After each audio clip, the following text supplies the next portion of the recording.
sa mga magbabayad naman sa Marina, so ang bibigay ni Marina sa atin na reference number is napakahaba, 15 digit, mahigit. Ma-generate mo na yung QR code mo at saka reference number. May dalawang paraan tayo sa pagbabayad kung GCash yung gamitin natin. Kasi pera lang yung GCash mo, pwede ka na magbabayad kahit sa bahay, kahit saan.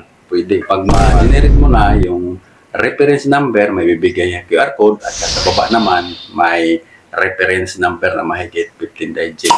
So, since GCash yung gagamitin natin, so screenshot lang natin pag na-generate na yung reference number natin. Screenshot lang natin. At GCash naman, may makikita tayo sa baba na QR. So, dito sa QR, so pag pinutin mo yung QR, may dalawa tayong pagpipilian dito sa baba.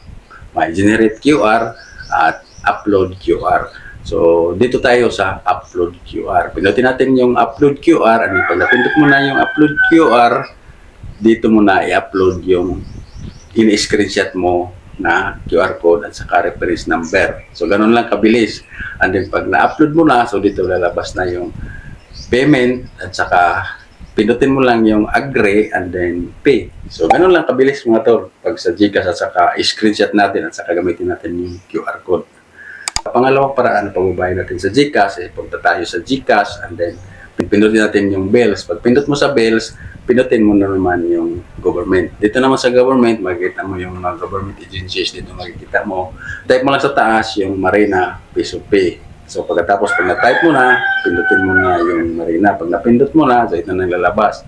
So, dito sa taas naman, makikita mo yung babayaran mo at saka malawa yung reference number, 15 digit lang yung ilagay natin. Yung sa dulo, yung sobra, huwag mo na ilagay kasi hindi na yan mag-activate. So, dito sa baba, makita mo yung name at saka email address. Sa email address, optional lang to. And then, agree mo lang, and pagkatapos pay. So, ganun lang kadali mga to sa pagbabayad sa GCash.